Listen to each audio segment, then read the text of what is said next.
Good morning, dear students. This is Vijendra Sharma from village Barthal, and in our previous video we have already learnt about galvanometer, and today we shall learn about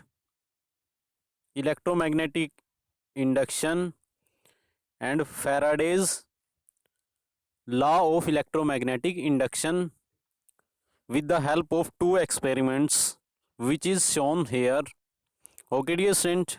So without wasting our time, let us start now. What is first experiment which is done by Michael Faraday? Okay, dear student. Faraday first experiment which gives the value of self induction. Okay, dear student. जो Michael Faraday थे उन्होंने electromagnetic induction के law बनाने के लिए दो experiment किए थे। जो पहला एक्सपेरिमेंट है, फर्स्ट एक्सपेरिमेंट, पहला प्रयोग, जिसकी वजह से सेल्फ इंडक्शन टर्म थी जो, और उसका कंसेप्ट आया था। तो आज उसी के बारे में पढ़ेंगे। ओके डियर स्टूडेंट, तो पहले इस एक्सपेरिमेंट के अंदर आप ये देखिए किन किन चीज़ों का यूज़ किया जाता है। इसके अंदर आप एक कॉइल का यूज़ करोगे, कोई भी कंडक्टर होता है, उसके बाद एक बार मैग्नेट होता है जिसका नॉर्थ पोल यहाँ शो किया गया है और साउथ पोल यहाँ शो किया गया है। उसके बाद जो गैल्वेनोमीटर है, गैल्वेनोमीटर आपको करंट की रीडिंग बताएगा कि इस कॉइल के अंदर करंट फ्लो करता है या फिर नहीं करता है। बेसिकली इस एक्सपेरिमेंट में क्या करना पड़ता है, जो फर्स्ट एक्सपेरिमेंट है माइकल फैराडे ने किया था, इसके अंदर जो ये बार मैग्नेट यहाँ पर दिखाया गया है, इसको क्या करते हो आप, इस कॉइल के नज़दीक लेके जाते हो, फिर इससे दोबारा दूर लेके जाना पड़ता है। उसकी वजह से जो इस बार मैग्नेट में से निकलने वाली मैग्नेटिक लाइंस होती हैं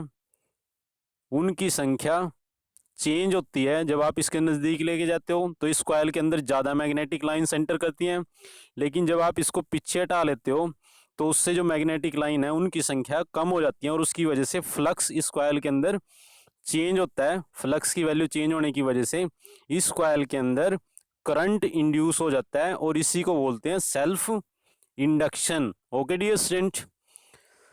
तो उसके बाद जो आपको रीडिंग मिलती है करंट, इसके अंदर इंड्यूस होने वाले जो करंट है उसकी रीडिंग कहाँ से आपको पता चलती है कि इसके अंदर करंट पैदा हुआ है या फिर नहीं हुआ है, तो उसकी रीडिंग गैल्वेनोमीटर का जो पॉइंटर होता है वो बताता है आपको। उसकी डिफ्लेक्शन राइट साइड में चली जाती है या फिर लेफ्ट साइड में चली जाती है। जब आप इसके नज़दीक लेके जाते हो तो राइट साइड में डिफ्लेक्शन शो करता है पॉइंटर उसका। जब आप उससे दूर लेके जाते हो, इस डायरेक्शन में लेके जाते हो, बार मैग्नेट को पीछे हटाते हो, तो डिफ्लेक्शन लेफ्ट साइड में आती है। इसका मतलब क्या है कि गैल्वेनोमीटर आपको बता रहा है कि इस कॉइल के अंदर मैग्नेट की वजह से, जो मैग्नेटिक फील्ड थी उसकी वजह से करंट इंड्यूस हो जाता है, जिसको बोलते हैं self induction. Okay dear student, तो आपको लिखना कैसे है, ये जो आपको अभी बताया गया है वो लिखना कैसे है इस पूरे एक्सपेरिमेंट में। In this experiment when the north pole of the bar magnet is brought closer to the coil. इस पूरे प्रयोग के अंदर जब नॉर्थ पोल को मैग्नेट के कॉइल के नज़दीक रखा जाता है और अवे फ्रॉम द कॉइल, फिर उससे दूर लेके जाया जाता है उसको, we see momentary deflection in the needle of galvanometer. उसकी वजह से हम क्षणिक डिफ्लेक्शन देखते हैं किसके अंदर, गैल्वेनोमीटर की जो नीडल होती है वो आपको डिफ्लेक्शन शो करती है, जो ऊपर बताया था आपको, राइट साइड में या फिर लेफ्ट साइड में। Either side of null point, null point बीच में होता है जीरो, उसके राइट साइड में और लेफ्ट साइड में डिफ्लेक्शन शो करती है। First right and then left, पहले वो राइट साइड में डिफ्लेक्शन शो करती है, उसके बाद लेफ्ट साइड में डिफ्लेक्शन शो करती है। सिमिलरली उसी तरह से if we keep the magnet stationary, अगर हम मैग्नेट को एक जगह फिक्स कर लेते हैं, and the coil is made to move, उसके बाद जो कॉइल है उसको मैग्नेट के नज़दीक लेके जाते हैं और उससे दूर लेके जाते हैं, मैग्नेट को फिक्स कर लेते हैं एक जगह पर। When the coil is made to move towards और away from the north pole of the magnet, जो मैग्नेट का नॉर्थ पोल होता है उसके नज़दीक इसको फिक्स करने के बाद, आप जो ये बार मैग्नेट है इसको एक जगह फिक्स करने के बाद कॉइल को इसके नॉर्थ पोल की ओर लेके जाओगे, फिर इस कॉइल को वापस लेके जाओगे, तो सेम रिजल्ट आपको मिलेंगे। जो गैल्वेनोमीटर है उसकी डिफ्लेक्शन आपको देखने को मिलेगी, पहले राइट साइड में, उसके बाद लेफ्ट साइड में। ओके डियर स्टूडेंट, तो यही चीज़ यहाँ पर बताई गई है आपको। Similarly if we keep the magnet stationary, अगर हम मैग्नेट को स्थिर पोजीशन में रख देते हैं, एक ही जगह फिक्स कर देते हैं, and coil is made to move, उसके बाद कॉयल को मूव करना है टुवर्ड्स और away from the north pole of the magnet, जो मैग्नेट का नॉर्थ पोल है उसकी ओर लेके जाना है और उससे दूर लेके जाना है। Again we will observe deflection in the needle of galvanometer, दोबारा हम क्या देखेंगे कि जो गैल्वेनोमीटर की नीडल है वो आपको डिफ्लेक्शन दिखाएगी, एक बार राइट साइड में, दोबारा लेफ्ट साइड में। Okay dear student, if both the magnet and coils keep stationary, अगर दोनों को स्टेशनरी पोजीशन में रख देते हो आप, एक ही जगह फिक्स कर देते हो, there will be no deflection in the galvanometer, तो उस टाइम जो गैल्वेनोमीटर की नीडल है वो सेंटर में आ जाती है, जीरो डिफ्लेक्शन शो करती है, ना राइट में जाएगी ना फिर लेफ्ट में, अगर आप दोनों को एक ही जगह फिक्स कर देते हो, कॉइल को भी और बार मैग्नेट को भी। इन दिस एक्सपेरिमेंट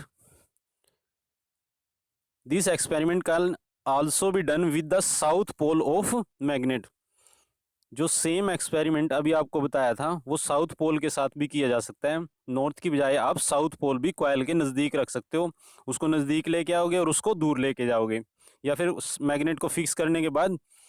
जो कॉइल है उसको साउथ पोल के नज़दीक लेके आओगे और उससे दूर लेके जाओगे। Okay dear student, that's why this experiment can also be done with the south pole of magnet, we will observe the deflection in galvanometer, जब हम साउथ पोल के साथ ये सेम एक्सपेरिमेंट करेंगे तो गैल्वेनोमीटर के अंदर डिफ्लेक्शन मिलेगी, but it would be in opposite direction to the previous case, जो पहले वाला केस था उसके केस के अपोजिट डायरेक्शन गैल्वेनोमीटर की नीडल शो करेगी। ओके डियर स्टूडेंट, अब इससे कंक्लूजन क्या निकलता है, जो ये एक्सपेरिमेंट किया गया है इससे कंक्लूजन क्या निकलता है, क्या पता चलता है, it conclude that motion of the magnet with respect to the coil और वाइस वर्सा का मतलब उसका उल्टा, पहले तो आप मैग्नेट का मोशन करवाओगे कॉइल के विद रिस्पेक्ट टू, कॉइल को फिक्स करके मैग्नेट को उसके नज़दीक लेके जाओगे और उससे दूर लेके जाओगे, या फिर आप वाइस वर्सा का मतलब उसका उल्टा, मैग्नेट को फिक्स करोगे और कॉइल को आप मूव करवाओगे, या फिर आप कॉइल को फिक्स करोगे मैग्नेट को उससे दूर लेके जाओगे और उसके नज़दीक लेके आओगे। Okay dear student, changes the magnetic field, जिसकी वजह से मैग्नेटिक फील्ड चेंज होती है जब आप मैग्नेट को कॉइल के नज़दीक लेके जाते हो या फिर उससे दूर लेके जाते हो। ड्यू टू दिस, इसकी वजह से, in magnetic field lines potential difference is induced in the same coil, इसकी वजह से मैग्नेटिक फील्ड लाइन की वजह से चेंज होने की वजह से पोटेंशियल डिफरेंस इंड्यूस हो जाता है सेम कॉइल के अंदर, एक ही कॉइल है आपके पास, which set up an induced current in the circuit, और उसी की वजह से इंड्यूस करंट आ जाता है सेम कॉइल के अंदर, कॉइल के अंदर करंट इंड्यूस हो जाता है, पैदा हो जाता है सेम कॉइल के अंदर, सिंगल कॉइल आपको लेनी है, और जो करंट पैदा होता है उसको बोलते हैं इंड्यूस करंट, और इसलिए इस केस में जो फर्स्ट केस है इसी से ही जो कंसेप्ट बनता है वो किसका कंसेप्ट बनता है, सेल्फ इंडक्शन का, एक ही कॉइल के अंदर सेम कॉइल के अंदर करंट इंड्यूस हो जाना, उसी को ही बोलते हैं सेल्फ इंडक्शन। किसकी वजह से, मैग्नेटिक फील्ड लाइंस है जो, या फिर मैग्नेटिक फ्लक्स के चेंज होने की वजह से सेम कॉइल के अंदर करंट का इंड्यूस हो जाना, उसी को ही बोलते हैं self induction. Okay dear student, तो इसी से ही फैराडे का फर्स्ट लॉ बनेगा। ओके डियर स्टूडेंट, तो उससे पहले फैराडे ने ये एक्सपेरिमेंट किया था, और उसके बाद इनके दोनों लॉ मिलने के बाद, दोनों एक्सपेरिमेंट होने के बाद काफ़ी सारी इन्वेंशन उन्होंने की थी, जैसे इलेक्ट्रिक मोटर या फिर जनरेटर, वो सारे के सारे इन्हीं कंसेप्ट के ऊपर बेस्ड होते हैं, सेल्फ इंडक्शन या फिर mutual induction. Okay dear student, so like this video as much as possible because your like can motivate us so that we can make better video for you. Okay dear student.